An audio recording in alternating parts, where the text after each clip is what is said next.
Desce agora, velho. Não tenho tempo para ficar esperando você subir devagar.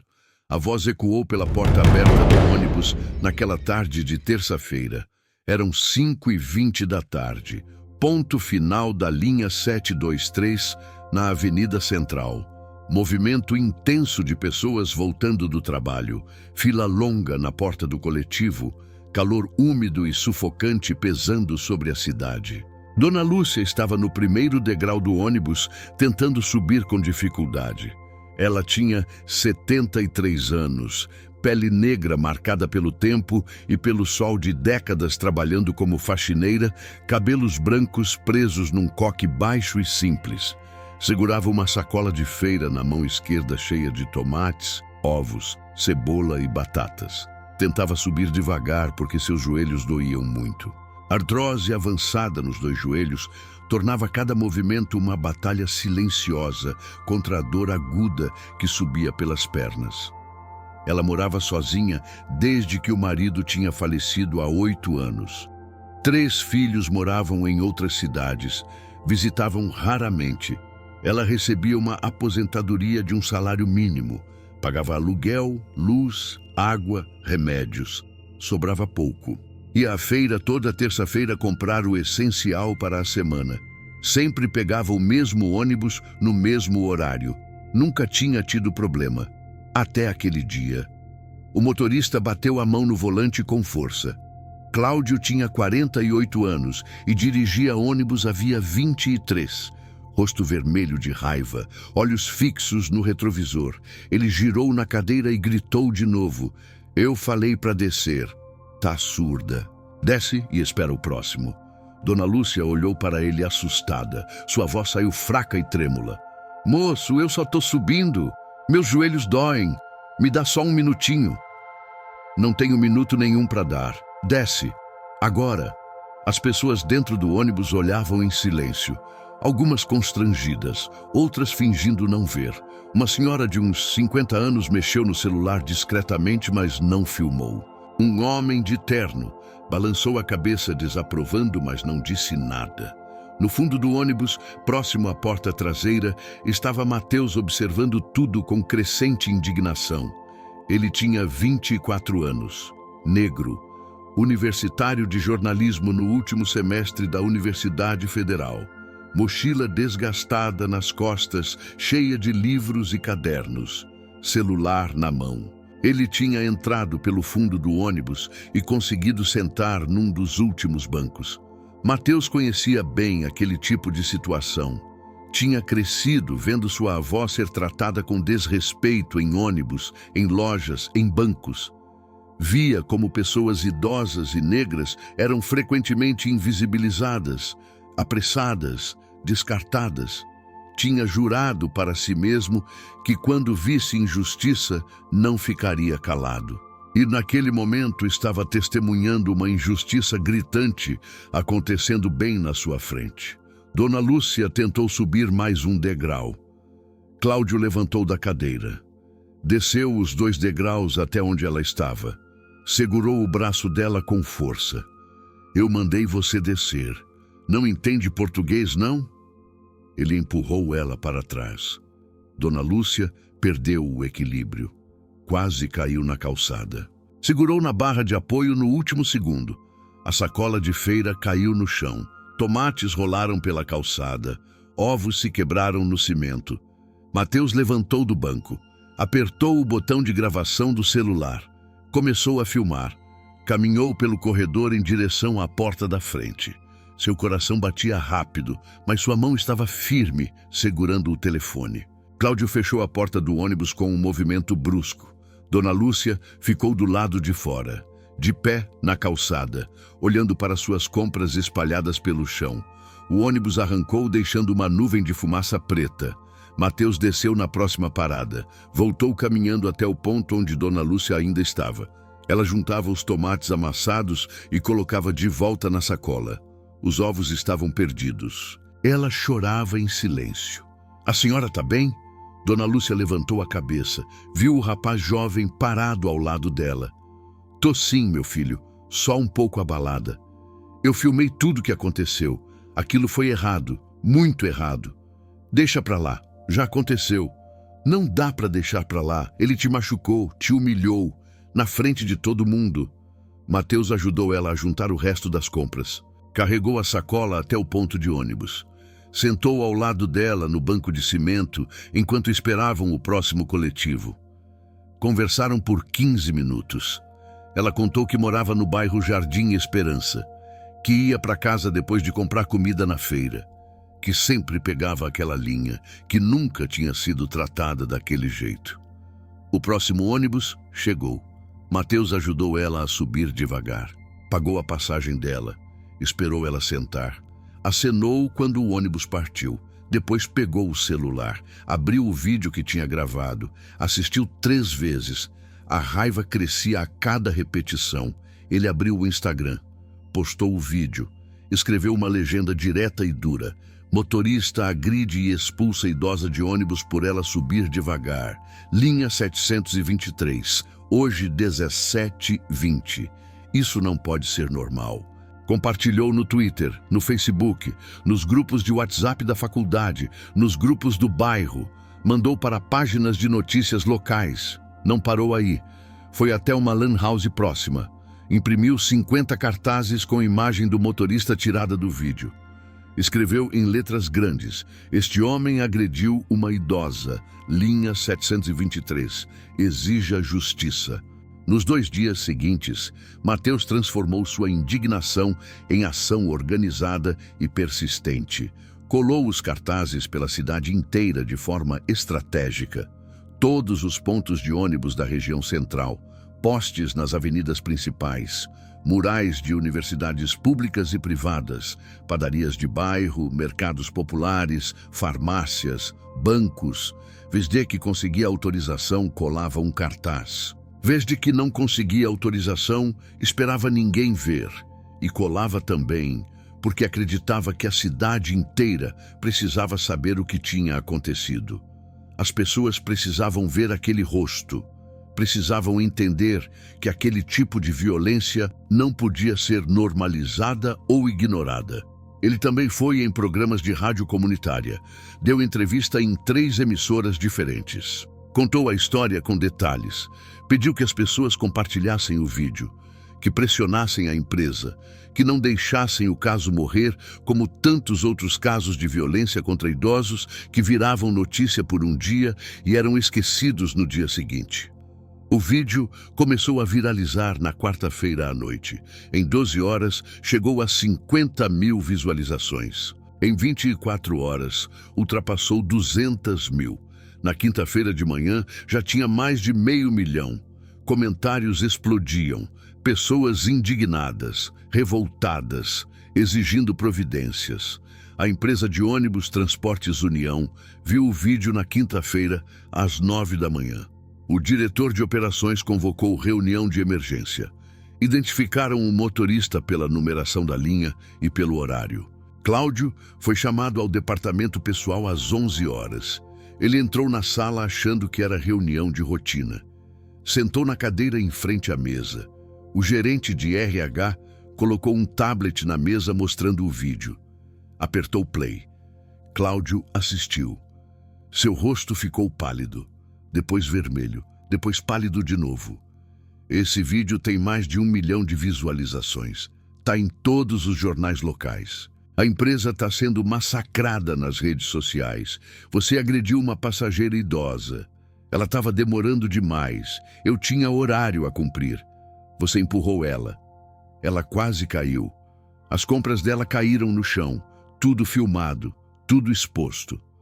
Cláudio tentou se defender. Disse que estava estressado, que tinha sido um dia difícil, que não era costume dele agir assim. O gerente balançou a cabeça. Abriu uma pasta, empurrou um documento pela mesa. A empresa não tolera agressão a passageiros. Você está demitido por justa causa. Assina aqui. Cláudio olhou para o papel, depois para o gerente. Tentou argumentar, mas não tinha argumento que sustentasse. Assinou, levantou, saiu, foi embora carregando 23 anos de carreira destruídos em 15 segundos de violência. A notícia da demissão vazou para a imprensa na tarde de quinta-feira. Jornais publicaram, sites noticiaram, programas de rádio comentaram. O debate cresceu. Algumas pessoas acharam a demissão justa, outras acharam insuficiente. Queriam processo criminal, queriam punição maior. Mateus continuava acompanhando tudo. Respondia comentários, compartilhava notícias, dava entrevistas para blogs e canais pequenos. Explicava que não era sobre vingança, era sobre justiça, era sobre dignidade, era sobre não aceitar que idosos fossem tratados como obstáculos descartáveis. Na sexta-feira de manhã, uma repórter da TV local conseguiu o endereço de Dona Lúcia. Foi até a casa dela, no Jardim Esperança. Bateu na porta. Dona Lúcia atendeu surpresa. A repórter se apresentou e pediu uma entrevista. Dona Lúcia hesitou, mas aceitou. Sentaram na salinha simples da casa. Paredes com pintura descascada, sofá velho mas limpo, ventilador de teto girando devagar, cheiro de café fresco vindo da cozinha. A repórter ligou a câmera, começou a fazer perguntas. A senhora viu o vídeo que viralizou? Vi sim. Minha neta me mostrou. Fiquei muito constrangida. Como a senhora se sentiu quando foi expulsa do ônibus? Me senti humilhada, pequena, invisível, como se eu não importasse. A senhora sabia que o motorista foi demitido? Dona Lúcia baixou a cabeça. Ficou em silêncio por alguns segundos. Quando levantou o rosto, tinha lágrimas nos olhos. Soube sim, e fiquei triste. A repórter franziu a testa confusa. Triste? Mas ele agrediu a senhora. Eu sei. E o que ele fez foi errado, muito errado. Mas ele perdeu o emprego, perdeu o sustento da família dele. Isso me deixa triste. Mas a senhora não acha que ele mereceu? Dona Lúcia respirou fundo antes de responder. Eu acho que ele merecia ser punido, sim. Merecia aprender, mas eu não sei se merecia perder tudo. Eu não conheço a vida dele, não sei o que ele está passando, não sei que fardos ele carrega. A repórter ficou sem palavras por um momento. Dona Lúcia continuou. Eu sofri muito naquele dia. Me senti invisível, mas eu não quero que ele sofra do jeito que eu sofri. Eu não quero vingança. Eu quero que ele entenda, que ele mude, que ele trate as pessoas melhor. Então a senhora o perdoa? Perdoo, de coração, porque guardar raiva só vai me machucar mais. E porque todo mundo merece uma segunda chance, inclusive ele. A entrevista foi ao ar no Jornal da Noite. O impacto foi imediato e imenso. Pessoas que tinham pedido a cabeça do motorista pararam para refletir. Comentários mudaram de tom.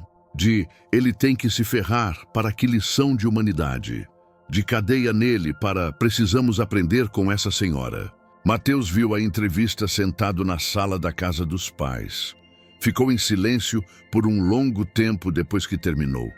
Seu pai, sentado ao lado, perguntou o que ele estava pensando. Mateus respondeu que estava pensando em como havia se concentrado tanto na raiva que esqueceu da compaixão. Que justiça era importante, mas humanidade também era. No sábado de manhã, Mateus foi até a casa de Dona Lúcia. Bateu na porta. Ela abriu e reconheceu ele imediatamente. Você é o moço que me ajudou. Sou eu, Dona Lúcia. Posso conversar um pouco? Claro, meu filho. Entra. Eles sentaram na mesma salinha onde a entrevista tinha sido gravada. Mateus estava inquieto, mexia nas mãos, olhava para o chão. Eu vi a entrevista que a senhora deu sobre perdoar o motorista. E o que você achou? Achei incrível e ao mesmo tempo me fez pensar. Eu estava tão focado em expor ele, em fazer ele pagar, que esqueci de pensar no ser humano por trás do erro. Dona Lúcia sorriu com gentileza. Você fez certo em filmar, fez certo em mostrar. O que ele fez não pode ser aceito, não pode ser normalizado. Mas a gente pode buscar justiça sem buscar destruição, entende? Entendo agora, mas na hora eu só senti a raiva. E a raiva é válida. Eu também senti, mas a gente não pode deixar ela nos consumir. A gente não pode se tornar tão duro quanto as pessoas que nos machucam. Mateus ficou em silêncio, processando as palavras. Dona Lúcia continuou. Sabe quantas vezes eu já fui tratada mal por causa da minha idade, da minha cor? Muitas, muitas mesmo. Se eu guardasse raiva de cada pessoa que me desrespeitou, eu ia viver amarga o tempo todo. Eu escolhi perdoar, não porque eles merecem, mas porque eu mereço paz. A senhora é sábia, Dona Lúcia. Não sou sábia, sou só velha. E velha aprende que algumas batalhas a gente vence com amor, não com raiva. Mateus saiu da casa dela com um sentimento diferente no peito. Não era culpa, não era arrependimento, era compreensão. Compreensão de que justiça e compaixão podiam caminhar juntas, que expor o erro era necessário, mas destruir a pessoa não era. Ele voltou para as redes sociais, fez um post longo, contou sobre a conversa com Dona Lúcia, explicou que tinha aprendido uma lição sobre perdão, que isso não significava aceitar o erro, significava não deixar o erro definir a resposta. O post teve milhares de curtidas, centenas de comentários, muitos dizendo que também tinham aprendido algo. Enquanto isso, Cláudio enfrentava as consequências da demissão, contas atrasando, aluguel vencido, família preocupada, reputação destruída. Ele tentou arrumar outro emprego, mas ninguém queria contratar o motorista que tinha viralizado, agredindo uma idosa. Seu nome estava marcado, seu rosto era reconhecido. Uma semana depois da demissão, ele recebeu uma ligação.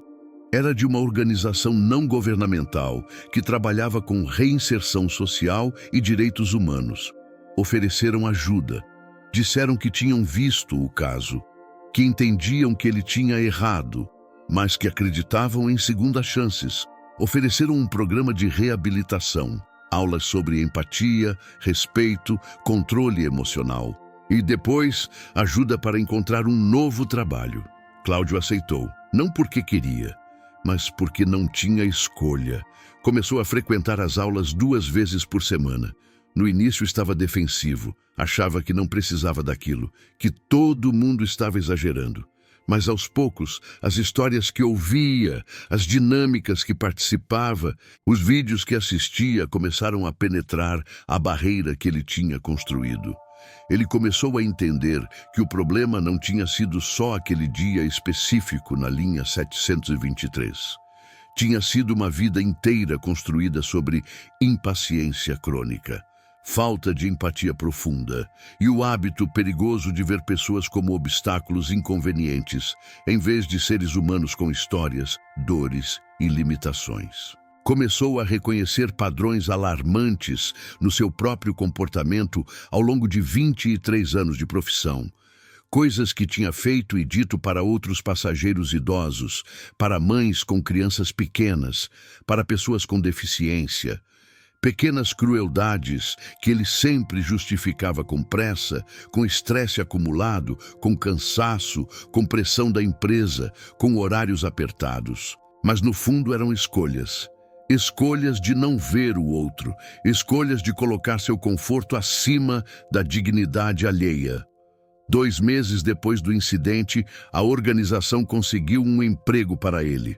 Não era motorista, era auxiliar de manutenção numa empresa de logística. Salário menor, trabalho mais braçal, mas era honesto e era uma chance. No primeiro dia de trabalho, Cláudio chegou cedo, uniformizado, nervoso. O supervisor o recebeu e explicou as funções. No fim da explicação, disse algo que ficou na mente de Cláudio. A gente dá segundas chances aqui, mas a gente também espera que você aprenda com a primeira. Cláudio acenou que sim, e começou a trabalhar determinado a provar que podia ser diferente, que podia ser melhor. 3 meses depois do incidente, Dona Lúcia recebeu uma carta. Não tinha remetente, só um envelope simples entregue pelos correios. Ela abriu. Dentro tinha uma folha de papel com letra trêmula. Dona Lúcia, a senhora não me conhece, mas eu sou o motorista que a expulsou do ônibus. Eu sei que não tenho o direito de pedir perdão. Sei que o que eu fiz foi horrível, mas eu queria que a senhora soubesse que eu vi a entrevista. Vi a senhora dizer que me perdoava. E aquilo mudou algo em mim. não justifica o que eu fiz, mas me fez querer ser melhor. Eu estou fazendo terapia, estou trabalhando em controlar minha raiva, estou tentando ser a pessoa que eu deveria ter sido naquele dia. Obrigado por me dar algo que eu não merecia. Perdão. Cláudio. Dona Lúcia leu a carta 3 vezes. Dobrou com cuidado, guardou numa gaveta. Sorriu sozinha na sala vazia. Não porque o que tinha acontecido estava certo, mas porque acreditava que pessoas podiam mudar e que perdão não era fraqueza, era força. Mateus se formou no fim daquele ano. Foi contratado por um jornal local para cobrir histórias de impacto social.